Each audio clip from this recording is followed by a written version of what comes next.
Hi viewers, இன்றைக்கி மதுரை மாவட்டத்தில் இருக்கிற திருப்பரங்குன்றத்துக்கு தான் வந்திருக்கிறோம். இந்த திருப்பரங்குன்றத்தோட சிறப்புகள் என்னன்னு இந்த வீடியோவில் பார்க்கலாம். வாங்க வீடியோக்குள் போகலாம்.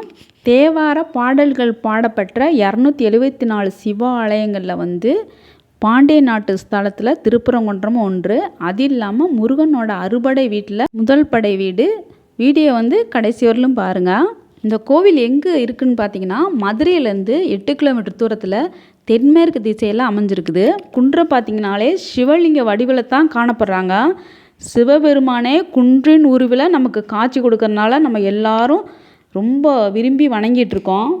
இந்த மலையோட உயரம் 190 மீட்டர் உயரத்தில் இருக்குது. நம்ம தேவார பாடல் பாடப்பெற்ற சிறப்புமிக்க திருத்தலம்.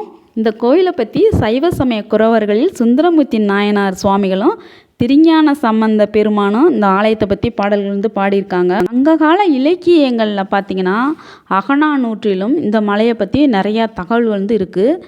அது இல்லாமல் திருமுருகாற்றுப்படை, கலித்தொகை, மதுரை காஞ்சியம், பரிபாடல், சங்க இலக்கியங்களில் நிறையா இடங்கள்ல இந்த கோவிலை பற்றி சொல்லியிருக்காங்க.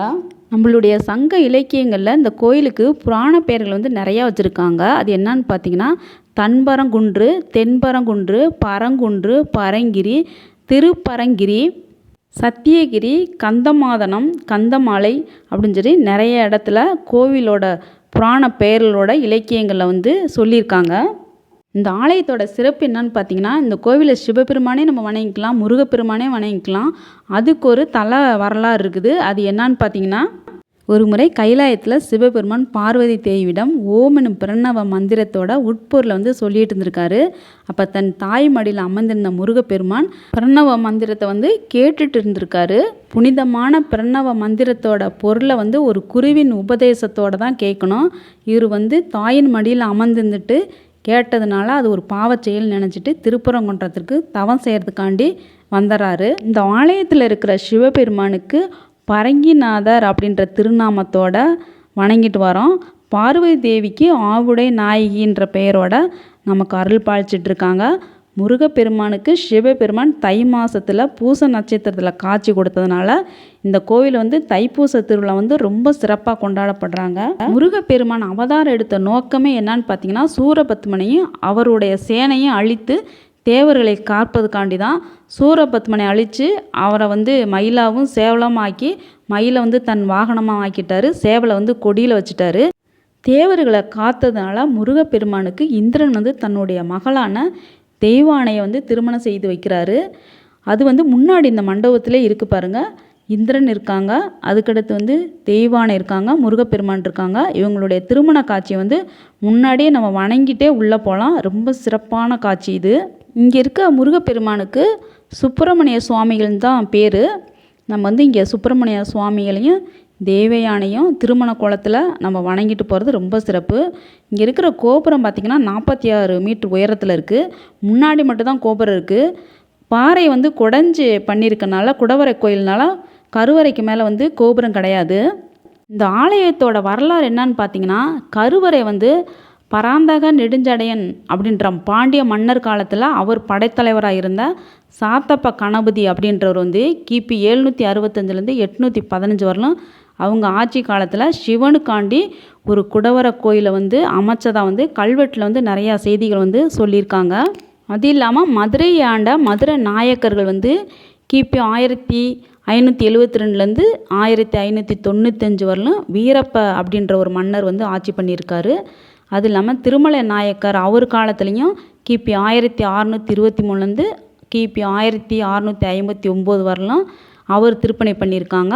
அதுக்கடுத்து அரசி மங்கம்மாள் கிபி 1689 கிபி 1706 வரலாம் இந்த ஆலயத்துக்காண்டி திருப்பணிகள் நிறையா பண்ணியிருக்காங்க. இந்த கோவிலுக்குள்ள கருவறையில் பார்த்தீங்கன்னா சுப்பிரமணிய சுவாமிய சன்னதி தனியாக இருக்குது. அது இல்லாமல் துர்காதேவி சன்னதி இருக்குது, கற்பக விநாயகர் சன்னதி இருக்குது. கருவறைக்குள்ளே போகிறதுக்கு முன்னாடியே இரட்டை விநாயகரும் வச்சுருக்காங்க. அவங்கள வணங்கிட்டு தான் நம்ம உள்ளறையே போகிறோம். சத்தியகிரீஸ்வரர் சன்னதி இருக்குது. அது இல்லாமல் திருமாலின் அவதாரங்களும் புடைப்பு சிற்பங்கள் அங்கே வச்சுருக்காங்க. உலகளந்த பெருமாள் இருக்காங்க. இங்கே இருக்காங்க பாருங்கள், கிருஷ்ணன் அவதாரம் இருக்காங்க. சுவாமி தரிசனம் பண்ணிவிட்டு வெளியில் வர்ற இடத்துல வள்ளி அவங்களோட சன்னதி இருக்குது, கார்த்திகை முருகன் சன்னதி இருக்குது, தேவயானை, கருடாழ்வார், ஸ்ரீ காமாட்சி அம்மன், ஸ்ரீ ஏகாம்பரேஸ்வரர், ஸ்ரீ அகலாண்டேஸ்வரி, ஸ்ரீ சம்புகேஸ்வரர், ஸ்ரீ அண்ணாமலை நாயகி, ஸ்ரீ அண்ணாமலையார், ஸ்ரீ ஞான பிரசன்னம்பிகை, ஸ்ரீ காளஹஸ்தீஸ்வரர், ஸ்ரீ சிவகாமி தாயார், ஸ்ரீ சிதம்பரேஸ்வரர் அப்படின்னு சொல்லி இவங்களுக்கும் தனியாக அங்கெல்லாம் சிலைகள் வச்சு நம்ம வணங்கிட்டு வராங்க. அது இல்லாமல் செந்தில் ஆண்டவருக்கு தனியாக சன்னதி இருக்குது. அதுக்கு பக்கத்துலேயே வந்து ராகு கேதுக்கு ஒரு சிலை இருக்குது. அப்புறம் சனீஸ்வர பகவானுக்கு தனியாக ஒரு சன்னதி வச்சுருக்காங்க. அப்புறம் கீழே இறங்கி வர இடத்துல வராசகர் மகரிஷி அவங்களோட சிலை இருக்குது. அது பார்க்குறக்கே ரொம்ப சூப்பராக ரொம்ப பக்தியாகவும் இருந்தது.